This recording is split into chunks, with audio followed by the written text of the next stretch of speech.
Racing isn't easy, but experiencing it is.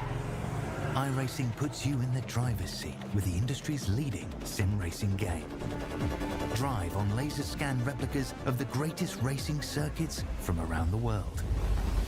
Go head-to-head against other drivers chosen by skill-based matchmaking to ensure competitive racing at every level. Compete across all your favorite series. In officially licensed cars, engineered to deliver the most accurate driving experience possible.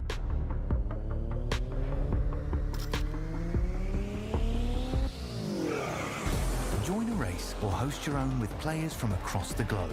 Race against the computer or in a league with friends. Feel the thrill behind the wheel. Visit iRacing.com.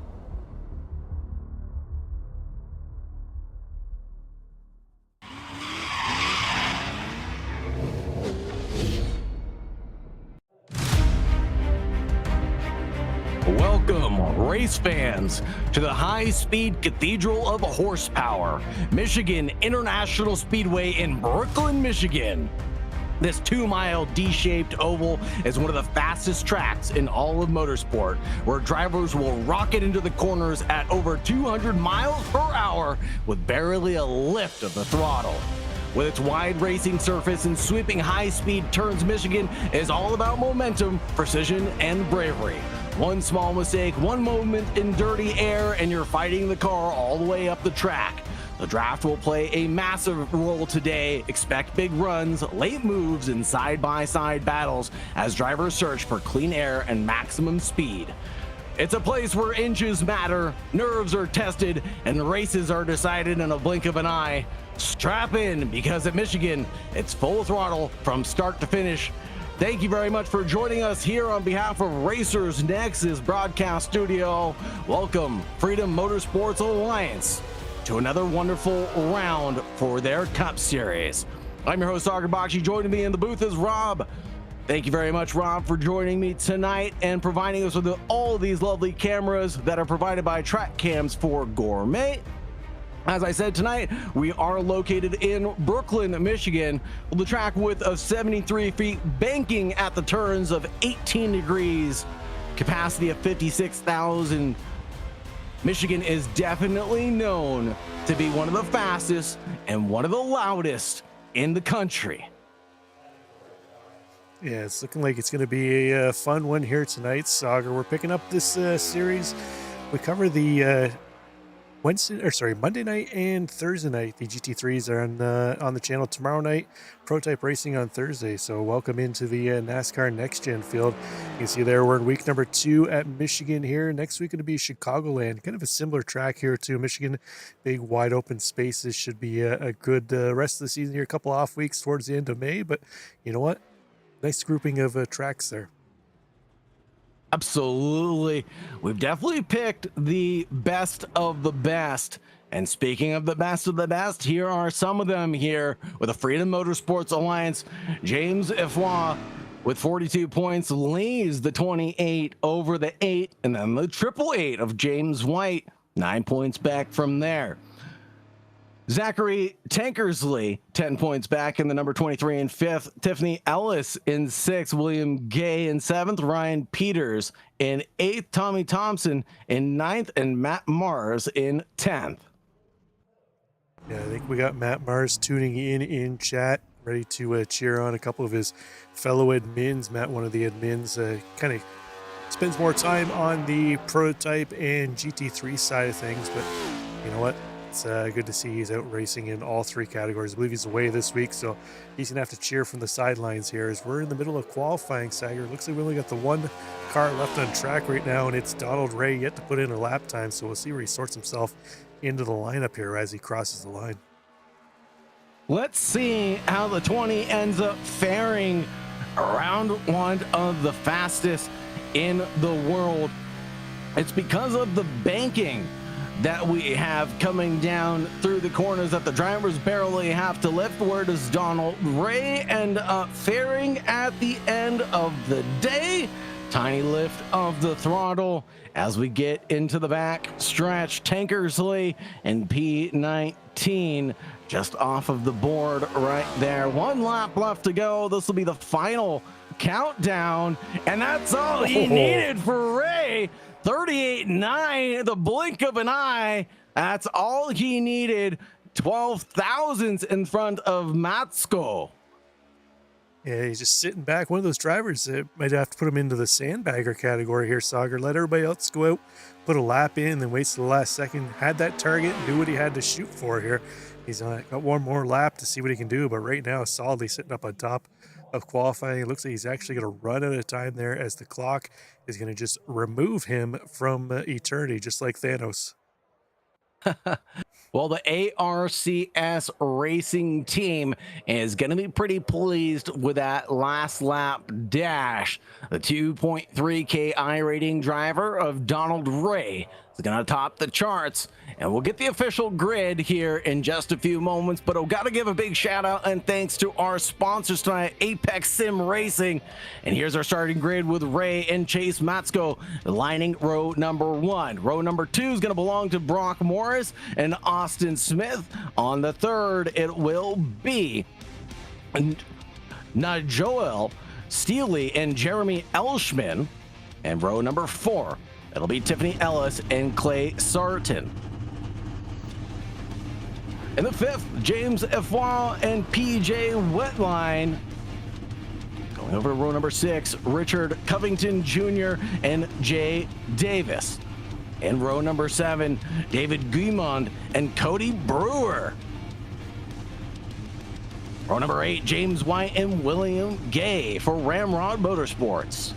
Ryan Peters and Jacob Brown in row number 9. And the 10th row belonging to Mike Rowland and James Tankersley. Row number 11, Sage Greco and Mark Oyser. Row number 12 for Zach Tankersley and Tommy Thompson.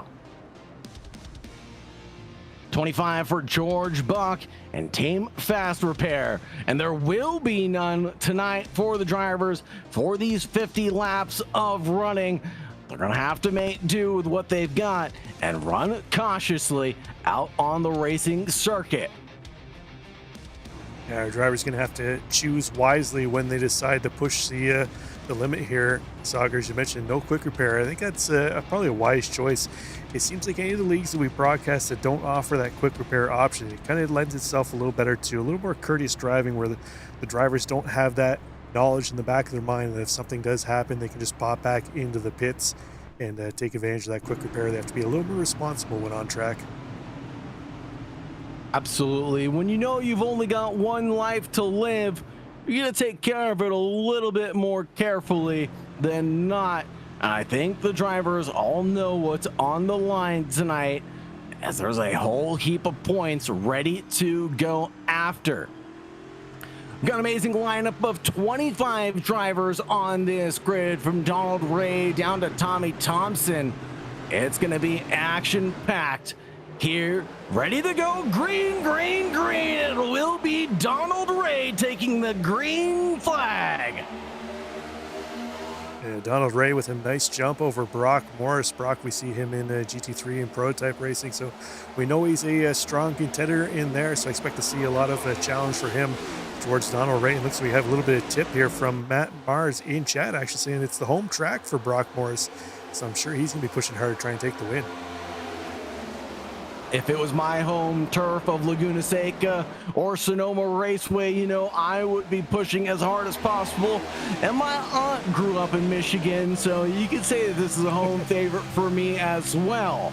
We're nearly 3 wide in the backfield coming across the stripe for the first time with 49 left to go. Austin Smith stuck in the middle with you. Now that number 33 trying to pull out all that M18 force fuel power, but he can't. He'll fall out back of the pack. Here we're looking at Clay Sarton in the number 19, currently running in 4th position, and he's going to come down across number 26 Valvoline machine.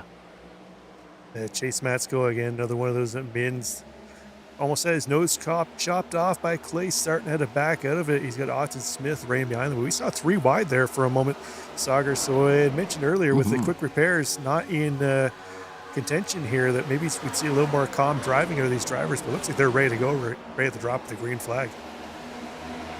I mean, they're ready to go racing from the word go. They had their practice start that we were able to see during the practice session. So I think the drivers are well aware of what they need to do to go side by side. And as I mentioned during our earlier stint of the broadcast, the track is fairly wide at 73 feet wide. You can definitely push it 2 wide, 3 wide. I mean, if we go 5 wide at Talladega, we can definitely go 3 wide in Michigan, right? Let's try it. Let's get these drivers lined up and let's see what happens here, Sauger. I'm down for it, down for some excitement as we pick up Zach Tankers a little farther back in the field, all the way up 8 spots right now. So Zach, I don't think he qualified. I think he started at the back. I think he's one of our few drivers then put in a qualifying lap, but he's quickly moving up through the field. He and Sage Greco just ahead. I believe both of them had to serve end-of-line penalties due to success from last week. So we'll see how quickly they can get towards the front half of the field. They've made it about halfway up here now. They're definitely chopping it up like NASCAR drivers, making their way through the field, respectively up 7 positions each. So not running too shabby. Brock Morris getting attacked now. Or is he on the attack even? It's looking to be close between himself and Eshelman. Jeremy, who's up 5, drives the 0-3 on the high line on the outside. And that car is looking pretty fit right now and stable, while the car behind the 0-5 of Brock Morris is looking a little loose and unstable as we get the rear view camera of him looking a little just uncomfortable in the wake of the 0-3.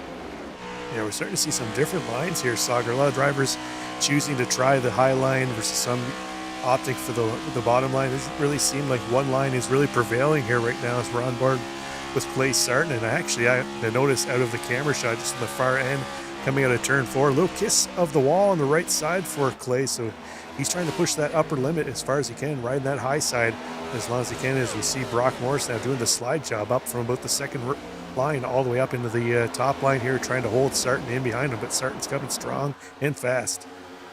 What a run from Sarton right now in that number 19 all-white machine. He is definitely gaining ground on Brock Morris. That last time around pulled out a couple of tenths, and now he's stuck in the slipstream. It's going to be working more for him. I think I saw Tankersley in the background making up moves, but now making up moves up ahead as well as Eshelman and Morris go toe-to-toe yet again. This is going to bring in Clay Sarton into the mix and maybe force us into our first 3 wide for the lead, Rob. Yeah, we've seen a couple of jockeying for position here between Eshelman and Morris all on this lap. Neither driver really trying to take that position and run with it. And now Sarton right up in there. Could he make it 3 wide here, Sauger? We were looking for 5 wide earlier. We might get at least 3 wide. I know if we can get Chase Matsko and Donald Ray back up there, we might get that 5 wide we're looking for, as Matsko and Ray kind of sitting in behind, watching what's happening up ahead, getting ready to pounce if something were to happen between these 3 up ahead if they come to blows. The 19 comes down from that high line to the medium line, or the middle lane there, I should say, and crosses over to the low side to give the block over to Brock Morris, who falls back to where he started this race in 3rd position. But I'm sure he's not too upset about that, riding on the nose of Donald Ray now as we get through the rear end of the track, and he nearly loses it. But the next gen cup cars are easily recoverable, and he goes down to the apron and saves it like the hero that he is. I don't even think he lost a position out of that, Sauger. So hell of a save there by Donald Ray, our pole sitter. So we know he has the pace, definitely has the car control too as well. What a nice save here by him. But they've got a lap car coming up ahead, not too far ahead of the leaders. Tommy Thompson, the Frozen Tundra racing car. Not sure if something happened to him or if he just pulled out of the pits a little later. But Eshelman, Sarton, and Morris going to be coming up on him quick. We'll see if it plays a role here in this battle. Can't wait to see what unfolds here over the next 41 laps. We're only in round 2 of this championship. So if this piques your interest, if this is something that you'd like to get involved with, whoa, son, no, that's not the way you'd like the championship to be decided. There's a big accident on track. That'll be a meatball flag for Sarton and for Eshelman. Yeah, it looks like, I'm not sure what happened to Roland, but he's sitting on the side of the track too as well.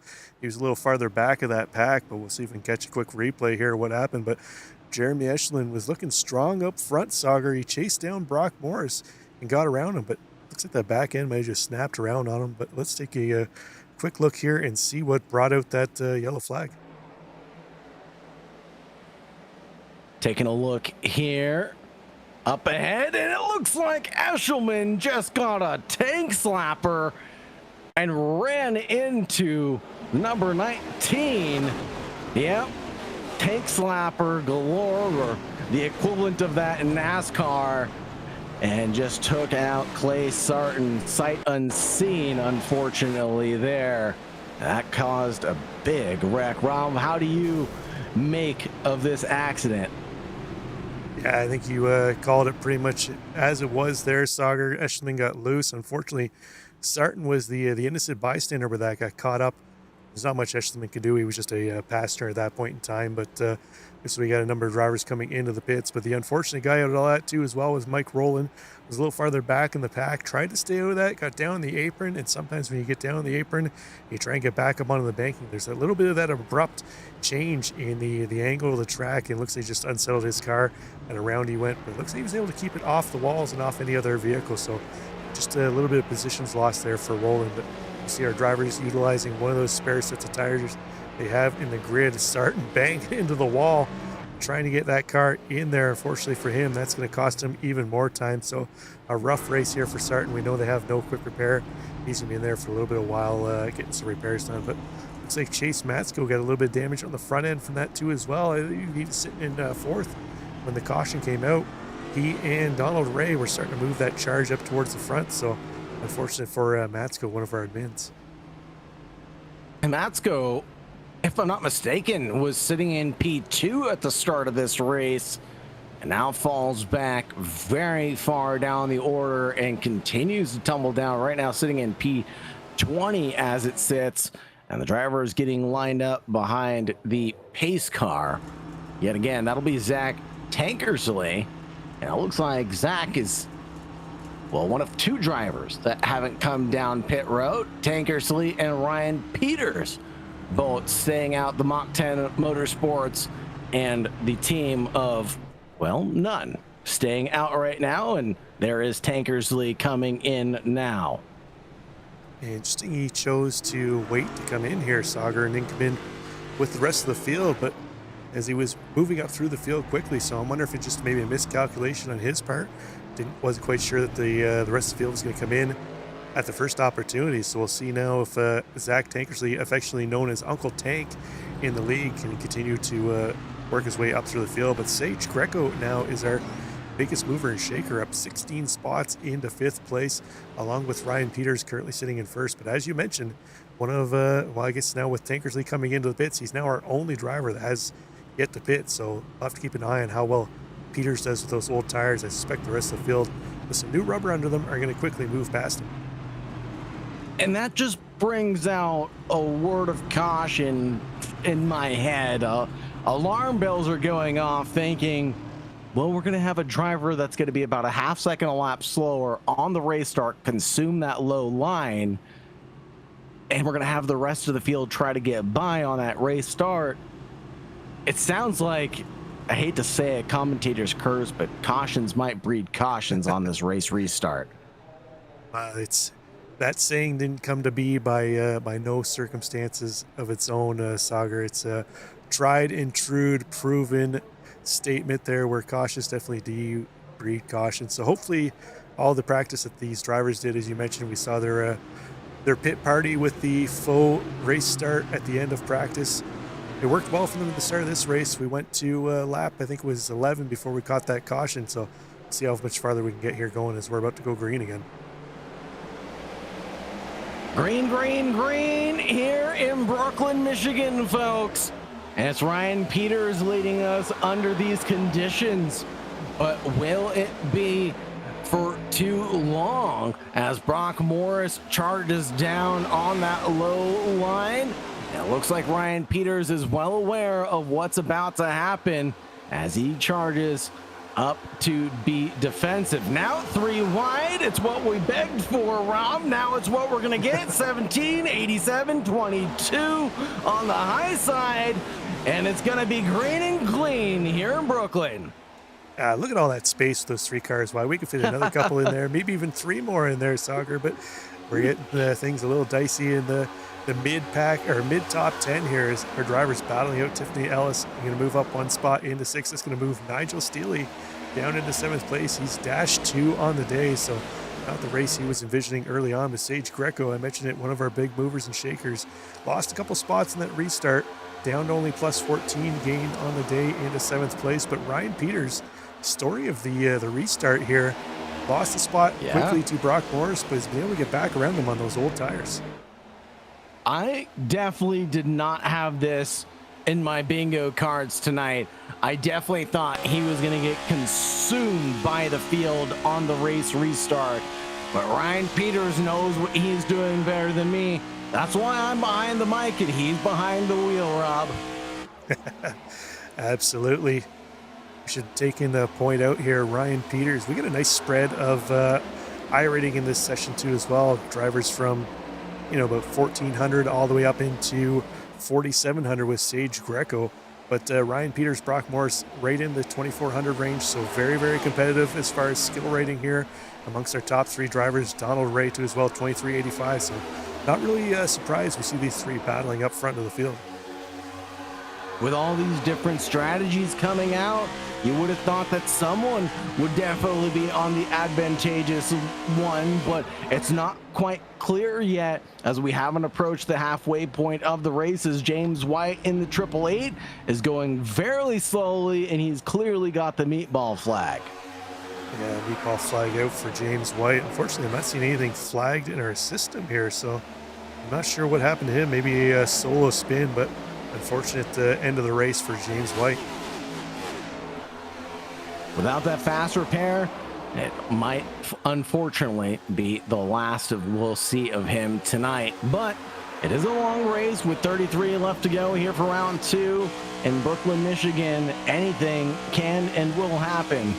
And if we're getting dicey up ahead, it's Donald Ray who is in P2, Richard Covington in 3rd, Sage Greco in 4th, Cody Brewer and Brock Morris going toe-to-toe here as well. Don't forget about the Cody 22 of Cody Brewer, also looking to shake and bake his way through the field and has successfully been doing so. Up 8 now, make that 9 positions on the good right now. Yeah, it's interesting. We're seeing Brock Morris falling back through the field here. Strong contender in the first half of the race that we've covered here so far, falling back to 6th place now, Sagar. I wonder if maybe he's just backed out to save a little bit of rubber, kind of watching what's going on up ahead. Maybe these guys are going to get a little too dicey for him. He thinks something might happen, kind of hang back, kind of stay out of that trouble, but we got to move for the lead. Donald Ray, our pole sitter, looking to the inside of Ryan Peters. Again, Ryan Peters on those old tires. He's had 32 laps on his tires here. The rest of the field pitting on lap 11. Very interesting run. Ryan Peters, I suspect, is trying to go for the single stop this event, but that means he might be out by his lonesome when we get to that halfway point. With 5 laps left to go till we get to that point, and there's a lot of moving going on there. Oh, my heart was racing from the 0 car. David Guimond in that 0, running in 13th position, kind of getting in the way there of the drivers on the lead lap. I'm not sure who that was. I don't think that was Guimond. I think that's somebody with a misnumbered car here. Just trying to figure out who that is. I believe it. It is the Cody 22 Brewer. of Cody Brewer. Yeah. No, it's ahead of him. No. Covington, Richard Covington Jr. So that's the 23. There we go. Masquerading as the 0 here this evening.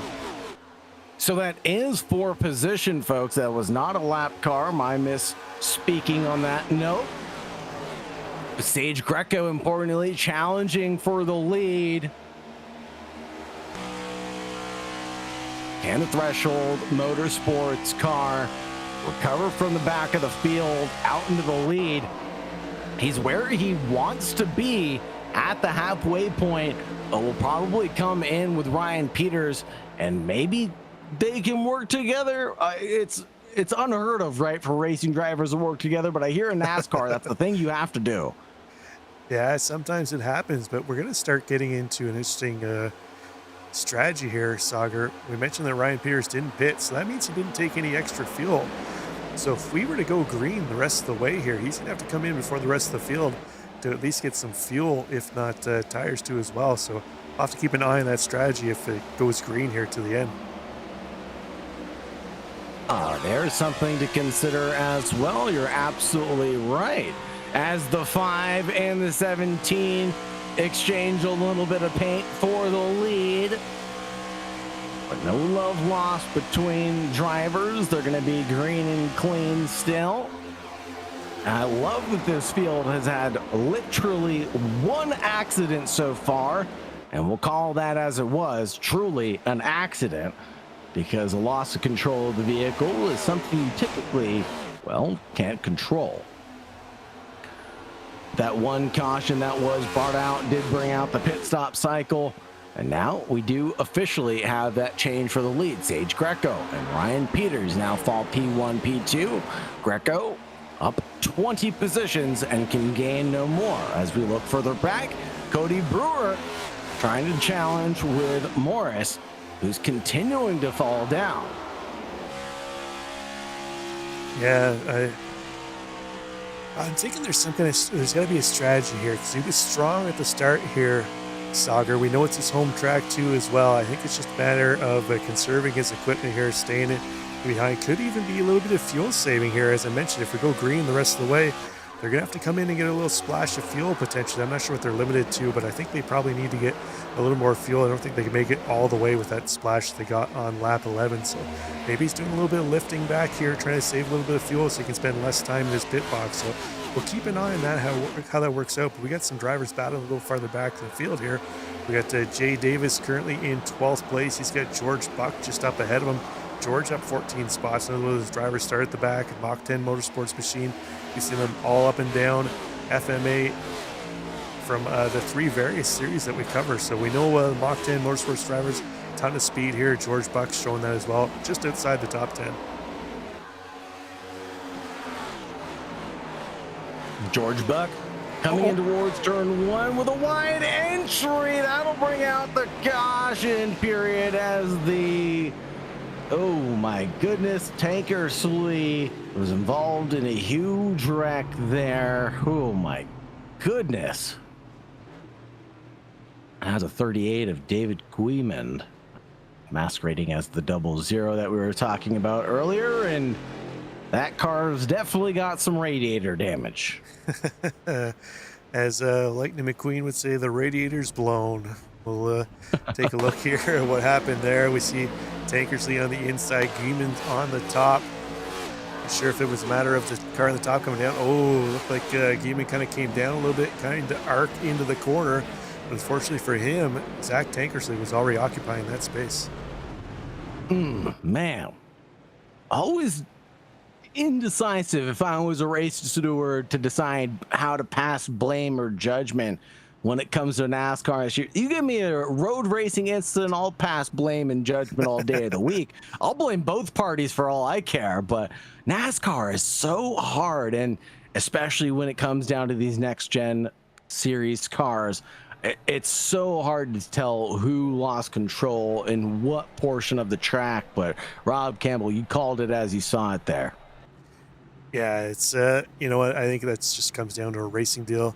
You mentioned how wide this track is. That comes with its own perils here, Sagar. It's, you know, you could have all the crew chiefs apps going on in the background as you want, but you get in a track this wide, you know, there comes a point in time where the crew chief just doesn't know how close that car is behind you because it's so far away from you. But looks like we're going to have pit stops from the rest of the field here. So that's going to put Ryan Peters right on pit cycle with the rest of our leaders here. So it looks like that strategy, big brain strategy early on from him, it's going to work out for him as he's coming in at P5. We'll see where he leaves the pits.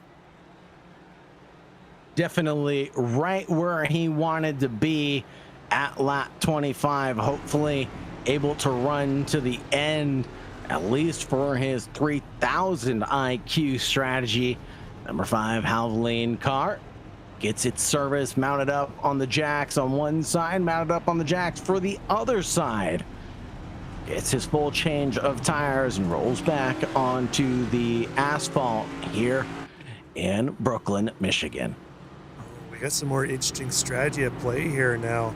Sagar Peters, we saw take 4 tires. Looks like the rest of the top 10, I'm looking at their pit times, only a splash of fuel for the majority of them, maybe some right sides, but definitely not as long in their stall as Peters was. So that's going to cycle Peters back into 12th place. So we'll see if maybe he can, those 4 tires, muster some pace up towards the front. But we're seeing various strategies play out here at Michigan. Definitely, as some drivers were able to pit on the 11th lap there, they were able to get their service, and those coming in now on lap 27 at the end of the caution period will perhaps or perchance be able to run to the end. We'll have to find out. Of course, the drivers know best. We can only make predictions here behind the mic. Gotta give a big shout out and thanks to everybody watching now live or in the future on the YouTube. Do not forget to like, subscribe, and ring the bell to get notifications for when the Racers Nexus goes live with the Freedom Motorsports Alliance next 3 times a week across 3 different series. So you want to stay tuned to the next gen series? We have that for you. How about some prototype action? That's available too. Even GT3s running on the Racers Nexus broadcast channel here on YouTube.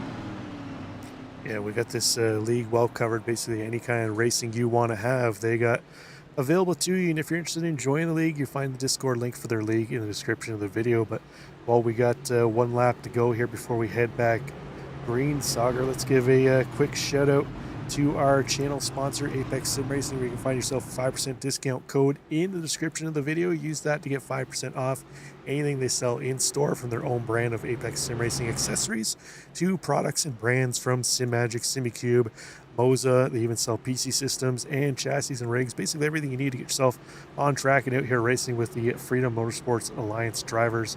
And then again, all of our track camera angles brought to you tonight by TrackCams from Gourmets, trackcams22.com, mimicking all your real-life camera shots from NASCAR, IMSA, Formula One, IndyCar.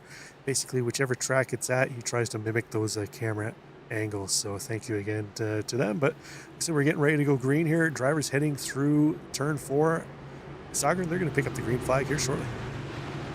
And I am absolutely here for it. And so are the race fans of FMA here. Oh, looks like the lights are back on the truck again. Sorry, I'm not sure what happened there, but looks like they've thrown 1 extra caution lap.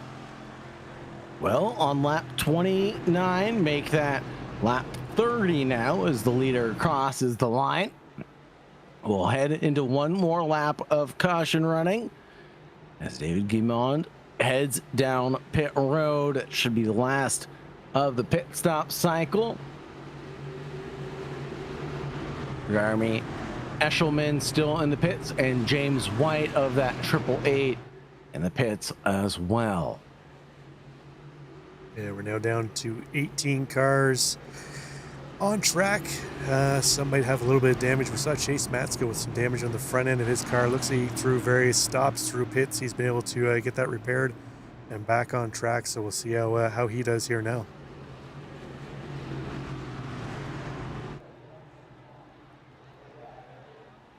Man, so many of these drivers have fallen and risen through the field.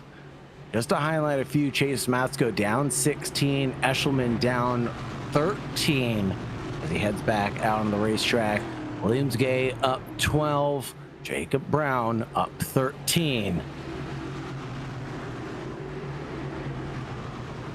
And it's been a tale of good evenings and bad evenings for a number of these drivers, Soccer. You hate being on the bad end of the racing, but you know what? That happens sometimes. Pace truck has pulled off, and we're going to go back green with 20 laps to go. Brock Morris alongside Steely. We're going to go green, green, green here again for the Racers Nexus Broadcast Network.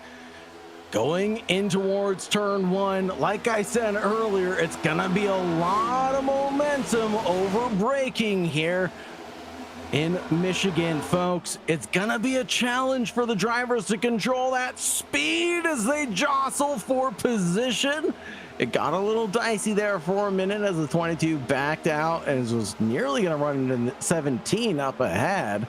33, 21, 12 all running 3 wide as the 12 skirts around the wall. That will be the number 20 of Donald Ray down below, and he's down all the way into 12th position.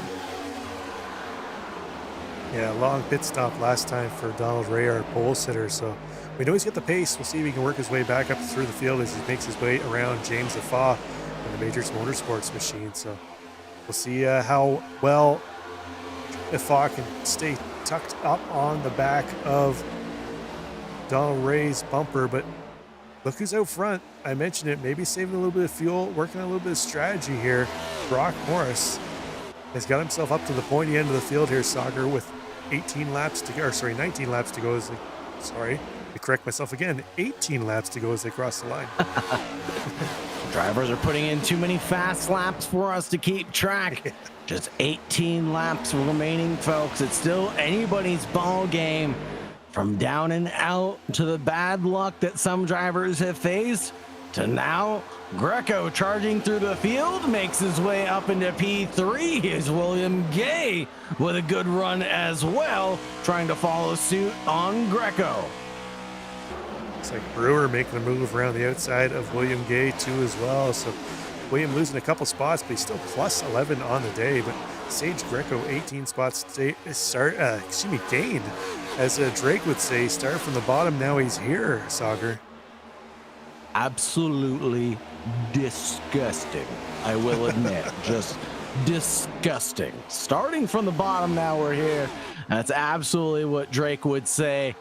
And his cup runneth over right now in third place.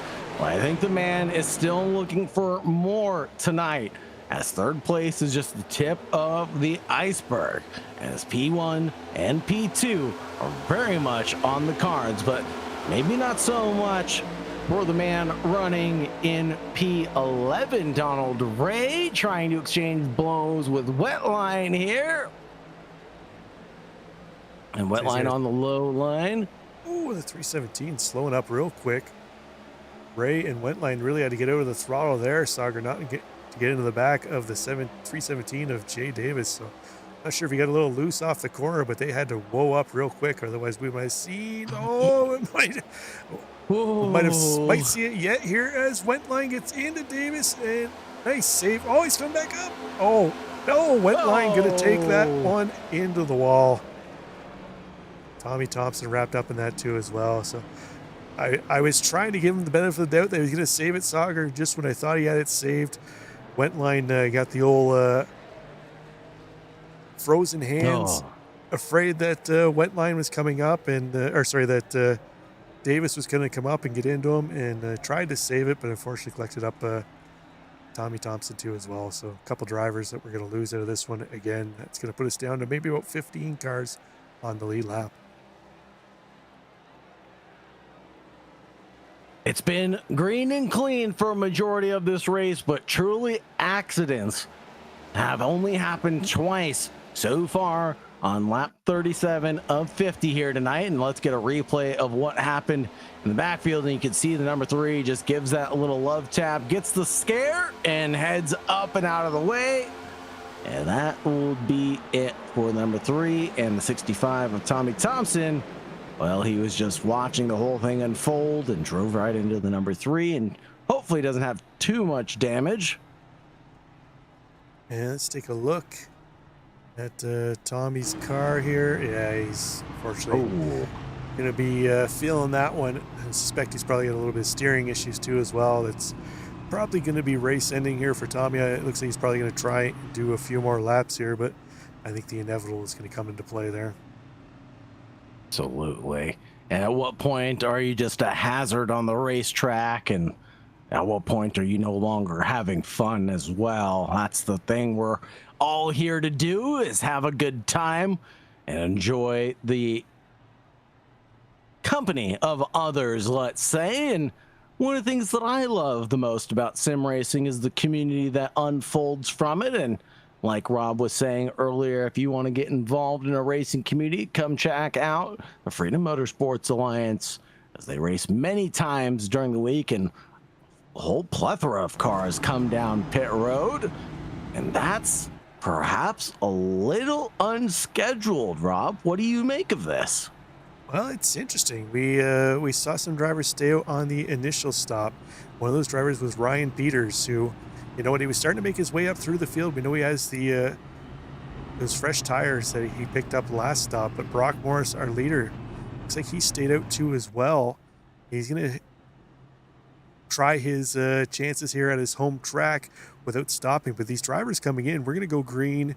We still have the lights on the truck, so we're going to go around at least 2 more times here. So we restart with about 10, 11 laps to go here, Sagar. I don't know if those new tires are going to be enough to get those drivers up through the field as quick as they need to be to get to the sharp end of the field, as we've seen some other drivers be able to pick up some spots. But once you get into that pack of traffic, 3, 4 wide, it gets real tough. You don't really want to push the envelope, get into the rear quarter of the driver ahead of you and spin them around. So we'll keep an eye on that. Looks like our highest placed driver who just pit this time is going to be, looks like Sage Greco in 10th place. So we'll have to keep an eye on Sage. Definitely keeping an eye on that number 17, who is looking prime for a podium tonight. Now currently running in 10th. The Floridian driver could potentially claim gold, but with just 13 laps left to go of race running, can he make up all of these positions? We got Cody Brewer, who's going to be starting behind, or I guess beside Brock Morris on the restart, up 12 spots. So nice run for him so far. Austin Smith, only 1 spot gained. Probably one of the few drivers that's only gained or lost 1 spot, as pretty much everybody else has either gained multiples of 4, 5, 6, or lost that same amount of spots here. Sagar, something to be said by for Austin being a little bit consistent here for his qualifying position. We've seen him kind of hang out at the back end of the top 10, but through attrition here, he's found his way back up into a podium position. Looking good for Mr. Smith right now. But can the M18 stay fueled for the remainder of this race? I'm going to keep on making battery jokes for the remainder of this one. Oh my goodness. Let's talk a little bit about the tracks here. The Michigan International Speedway opened in 1968. It was built during the American motorsports boom, and it was developed by Lawrence H. Lopatin. It was designed as a high-speed oval inspired by tracks like Daytona International Speedway, and the early vision was simple: create one of the fastest and widest tracks in the country. And right from the start, it was known for pure speed and the massive crowds that fill the grandstands. I keep saying, Michigan Speedway is only about 3 hours or so from my my place here, Sagar. I should probably head over there one time, as I think it'd be real interesting to catch a race. I'm not the biggest NASCAR fan in the world, but you know what? I think it's one of those things you got to catch once in your lifetime. You're absolutely right. I feel like I need to head out to Sonoma Raceway for one of their NASCAR events as well. It's a once in a lifetime thing to endure the traffic and to sit through it all, but I bet it's worth it to hear the roar of these cars come through some of the elevation changes of the beautiful Sonoma Raceway. And the GT World Challenge was just there today, actually, so catch that up on YouTube. But don't go anywhere, because we have 11 laps to go here on the Racers Nexus channel. That race is gone and long done. This one is live here, baby. We've got 10 laps left to go. And Morris, well, he's trying to win on home turf tonight. Yeah, he's trying to fend off Ryan Peters. These are our two drivers who have basically been on different pit strategies by everybody else, so we'll see how it works out for them. But I said we're going to have to keep an eye on Sage Greco. He was our highest placed driver that came into pit last time. He's already picked up 3 spots already here, Sauger, with 10 to go. Time might be the enemy here for Sage, because he's trying to work to the outside of Nigel Steele and Richard Covington, trying to get himself up into the top 5 here. He's making quick work of this field. You know who's not? Again, Donald Ray, sitting back and waiting in the wings of other drivers, down in 8th position, being extremely cautious with where he positions his car. I think he's expecting the field to boil over in the next few laps or so, as we see drivers bobbing and weaving. And 4 wide here in Brooklyn. It's getting a little bit nasty, Rob. Yeah, we've still yet to see the 5 wide. We've got the 4 wide, Sauger, so we're getting there. Just need one more car to stick the nose in to really see how it works out here, if they can manage to do it. But you know what? Things getting spicy up front, as Ryan Peters not willing to let Brock Morris run away with this one. But the two of them working together, they've opened up a nice gap over Cody Brewer in 3rd place, who's got Smith, Covington, and now Greco in tow. I am just jaw to the floor right now about Greco's pace.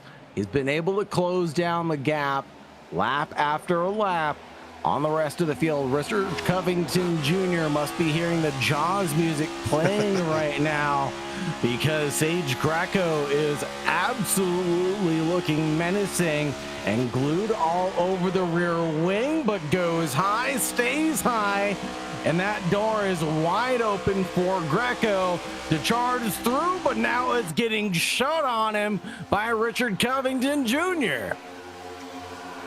Yeah, nice move by Greco. I thought for a minute there he was just gonna give up and give the wall a little bit of a kiss, but working that top side really well for him as he's trying to go around the outside of Austin Smith now, just like he did Covington the lap before. We're gonna go side by side across the line, but we're down to 6 to go. Sage Greco, can he continue that charge to the front? Up into 4th place now here, Sauger, and he still needs to find a way around Brewer, Peters, and Morris to take the win. Once he gets up to the sharpest of the sharp end of the field, that's when the battle's going to get real tough.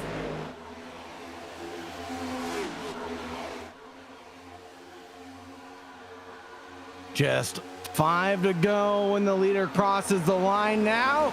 Peters is going for a move for the lead. On the hometown hero, the 05 has to back out on that high side. Otherwise, he'll find the wall there. And who's got the overspeed? Oh, it's just a 22 of Cody Brewer challenging for the lead as well. Don't mind the 17 of Sage Greco. He's just holding down P4 while the squabble ahead unfolds. Yeah, it doesn't look like that bottom line's going to work out well for Brewer. He's losing a ton of spots here. Tried to make the play under Peters into turn 1. Didn't work out for him. Looks like the top side seems to be the place to be here, because that's where we've seen the last couple passes made here, Sauger. Greco working that top side well, but he's kind of stalled out here as he's trying to find a way around Brewer, Morris, and Peters to get up into the sharp end of the field, as we're down to 4 laps to go. And watch out for Covington Jr. as well, because he is moving around more than a knitting grandma right now. High, low, in the middle. I can't decide on which lane he is looking for. But right now, I know for sure that Brock Morris is backing out on that low line with 4 to go. 3 wide through turn 4. Coming to the line to pick up 3 to go this time by Sauger, but look who's up into 3rd, Sage Greco, as he moves to the inside of Cody Brewer as they cross the, oh, yellow flag. We're going to have a green-white checker. Oh my goodness. Here we go, folks, and of course we'll get a replay of what happened to George Buck here in Superior, Wisconsin. Well, the Team Fast Repair won't have one available as he falls down the 18-degree banking. Oh, man, that car's got a lot of damage. Yeah, let's see how he got that way. It's like the Oh. 87. Oh, man, that was Afa, I believe. James Afa got loose just up ahead of them. They tried to check up, and unfortunately, they all got collected. And it looks like, unfortunately for George Buck, he took the worst of that. And 3 drivers, unfortunately, had to take to the grass there on the low side of the concrete barrier to take evasive action. But George Buck getting the worst of it, unfortunately.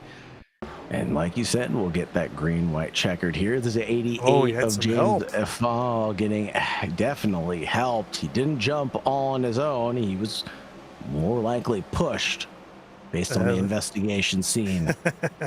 It looked like Chase Matsko might have got into the back one. Let's get a little closer look here. Yeah, a little tap there on the left rear by Chase Matsko sends Afa around, and unfortunately just collects up the rest of the drivers there. But he was kind enough to spin Afa back around. He was. Unfortunately for Afa, the yellow was already out at that point in time, but it looks like he might have... Looks like he got off fairly clean. Or sorry, that's George Buck. James Afa, he got off fairly clean on that. Maybe a little bit of damage on the left rear, but you know what? For the most part, that car still looks drivable. And still running in the top 10. So, yeah, not too shabby for the 88. Good, quick hands. Able to recover that car. But now we will get started here behind the pace car. And single file or double file, Rob, on these race restarts for the green-white checkers? It'll be double file. Lights are still up on the pace car, so they should go off this time by. And then we will have a green-white checker. I'm not sure how many they allow. I didn't check beforehand. I assume it's probably just one chance at the green-white checker. I know there's one league we cover. I think they allow 3 or 4 opportunities, and it actually came into play in a race a number of weeks back, and I think it added about 15 minutes onto the end of the race because you get that yellow come out, and the pace laps are just so slow under the yellow. Get going again, and the yellow comes out again. It's surprising. You would think, you know, adding 5-6 laps onto a race shouldn't add that much time, but it's really surprising how much it does. So all our drivers getting lined up here, and pace truck, excuse me. Should have the lights going out this time by. Let's pick up the pace truck as he crosses the line. There we go. Lights are out, so we're going to be green next time by. So now we'll see who can get the jump. We saw Brock Morris. Both times he was up at the sharp end of the field. He's able to get a massive jump, but he is all the way back into 15th place here, Sauger. So what could have been for the hometown hero looks like it might not come to fruition in Michigan. Unfortunately not, but anything can and typically will happen in motorsports. You can call it a pace car, you can call it a pace truck, as long as we don't call it a safety car, I've been told. So we'll avoid that mistake like the plague, as Ryan Peters is trying to take the W tonight and get a big glass of champagne at the end of the night. The number 5 Howling car will control the field when the pace truck pulls in. And shout out to Ryan Peters, up 16 spots where he started now. I believe it was last week or the week before in the GT3 race. He had his best finish, I believe, number of seasons, got himself up in the podium. And I think he said he would never get himself up into a interview position again. But looks like right now, I hope I didn't just curse him to give the commentator a curse. I'm going to pull that back. But it looks like right now he's poised to not only take this, but be joining us in the interview booth. I won't make any further comments. I feel like Rob's done enough damage already. But for now, Peters, Brewer, Covington Jr., Greco, Steely. It is green, green, green, hopefully for the final time here before we take the checkered. Let's hopefully stay green and clean, boys. Here with Freedom Motorsport Alliance. Just 2 laps remaining. Ryan Peters has to back off. The 22 going to the low side there. Poked the nose in, prevented Ryan Peters from consuming all 3 rows. Now, as the worst of the trios runs. Yeah, Covington with a nice jump there as we went back. Green unable to leapfrog Peters, but able to hold off Brewer in behind him. But now Greco's gotten around Brewer as we pick up the white flag. One more time around to go here for Ryan Peters. Covington has worked his way up to his backside. He's looking to the top side, but Sage Greco going to move to the bottom of Covington. He needs to get clean and clear of him if he wants to make a move into turn 3. He's already presented himself there. He's gonna kiss the wall as he pushes hard and fast, but it's gonna be Ryan Peters to take the checkered flag, or is it gonna be as the 0 goes to the low side? The neck-killed racing machine of Richard Covington is gonna drag it to the line here in Michigan. Who's gonna take it with Peters. 1 to go? Oh my goodness. Ryan Peters takes the win. Hats off to him. Well done. Able to hold Covington at the line. You know what? I'm just happy the commentator's curse didn't come true. Me as well. Ryan Peters, take a bow, sir. Started at the back of the pack in 17th, worked his way through the grid, and pulled out a 3,000 IQ strategy tonight. Definitely a story of what could have been for the hometown hero of Brock Morris. Richard Covington Jr. is going to come home in second with 9 gained. Sage Greco rounds out that podium. Heck of a race. Michigan didn't disappoint, as you mentioned, Sagar. Probably one of the fastest tracks in NASCAR. And you know what? We saw a ton of action here tonight. Hats off to all of our drivers. We'll see here if Ryan Peters is going to burn him down at the line. But you know what? Congrats to him. He pulled off a number of different strategies versus the rest of the field, and in the end, it worked out for him. Got himself to the sharp end of the field. He was able to hold on to that to the end. Absolutely. As Ryan Peters burns it down, I want to give a big shout out and thanks to all of the drivers participating tonight. Without you all, this wouldn't be possible. So to everybody that made it to the checkered flag, good job tonight. Here are the results, posted loud and proud. Ryan Peters led us for those 18 critical laps, but led us on the one that mattered most, the one with the checkered flag. Richard Covington Jr. comes home in second. 18 thousandths of a second separated them. Sage Greco came home in third with a long way to climb to the podium. Steely in fourth, Ray in fifth, William Gay in sixth, Cody Brewer, Austin Smith, Jay Davis, Chase Matsko round out your top 10. Brock Morris, Jacob Brown, Ashelman, Efa, Oyster, Buck Thompson, Ellis, Guiman, and Wetline round out your top 20. Hard charger being Sage Greco with 18 positions gained. Brock Morris led us with the most laps at 23, but unfortunately fell back in the final stages. Ryan Peters takes away the fastest lap, and the pole position went to Donald Ray, who ended up in fifth. As we wait for some drivers to come into the interview room here to talk to us, Sagar, I know you don't cover a whole lot of NASCAR stuff, but how did you feel the race here at Michigan went for you? This was entertainment at its finest. There's one thing I love more in this world than a good princess cake from Copenhagen Bakery. It's good racing. And this sure provided me with some entertainment and got the blood pumping tonight. It got me energized, it got me alert, and it got me at the edge of my seat. So nothing better to ask for on a Sunday evening. Absolutely. Couldn't have said it much better myself. And a reminder to anybody out there watching, potentially wants to get in the league, as we mentioned, Discord link is in the description of the video. They also offer GT3 racing, which you'll see tomorrow night here on Racers Nexus, and then prototype racing on Thursday. So if any of that kind of tickles your fancy, by all means, hop in, join the league. And next week they're heading to Chicagoland, as I mentioned earlier. A very similar track here to Michigan. It's a big, wide open track. I think it's a little more abrasive here than Michigan goes, so might be a little more of a tire strategy for the drivers as they head across Lake Michigan from one side to the other side to tackle another super speedway. But looks like we don't have any drivers into the interview room here as we look. But you know what? I'm going to take in just have a quick second, see if I can pull. You know what? I'm just going to drag. Just going to drag our race winner in here, Ryan Peters, to have a conversation with Sagar Bakshi. Ryan Peters, you came from a long way back, but at the top, you definitely got to rock and roll, driving that Havoline number 5 to victory lane tonight. It's got to feel pretty good to be at the top step of the podium.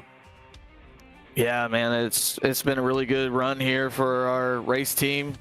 Matt went with us tonight, but me and Matt were pushing 1-2 there last week on the last lap, and he blew up.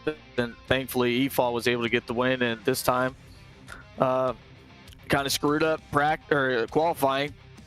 And I'm really good here. This is one of the tracks that I'm really good at, so I just applied patience. It paid off there when everybody else pitted and was able to save some tires. I wanted to drag race, and the guy got into my rear / side a little bit, and I was like, well, if he starts the contact, I gotta protect to go into the line. But it was a great race. I'm glad you guys are here and got to be a part of this for your first race. We got a lot to live up to now for every race here on out. Absolutely. If this is not what every race delivers, I'm going to be thoroughly disappointed in you all, Ryan Peters, especially with your run from the back of the field. Now, talk to us about your strategy for the race. I mean, you said you had a bad qualifying. You kind of saw the writing on the wall. Were you fuel saving? Were you knowing that you had to make up as many positions as possible? What was going through your head at the start of the race? A lot of times here, you come off the turn side by side. And when you're doing that, people just run the car real hard. So I'm already in the back. My goal was to save tire. And when everybody else pitted, I went up. I think Brock was first. I was third. And my very first lap after everybody pitted, I was already half a second faster than I was the entire race. So I knew that I saved enough tire to be consistent. I just applied that same thing throughout the race. Still had a pair of tires in the pit. This is just one of my better tracks. You know, if we're at Phoenix or New Hampshire, I probably don't have the right strategy or the right ability to do it, but Michigan is a fun one. So definitely Michigan not only looks like a fun one, it is a fun one. One of the fastest and widest tracks on the schedule. It sure did provide us with a tremendous amount of excitement as fuel mileage gambles definitely came into play. Now, Ryan, is there anybody you'd like to shout out or anybody you'd like to thank? Yeah, I want to congratulate, my teammates again for putting back-to-back cars in victory lane. So, Redemption Racing's had a really good first 2 weeks. I want to congratulate Nexus for you guys being with us and now being a part of 3 different series. So hopefully we continue to show some really competitive and clean racing. And just anybody that wants to join FMA, we like to think that we're one of the best leagues out there and one of the cleanest and most enjoyable league to be a part of. So if you have the ability to do that, me, Chase, and Matt Mars would gladly accept you in, and hopefully we can just continue this run. So I appreciate all that from you guys. Thank you very much, Ryan Peters, for your participation in the league and all of your admin work behind the scenes as well. Have a wonderful night, sir. And as always, make sure you stay safe out there. Yes, sir. Take care, guys. God bless.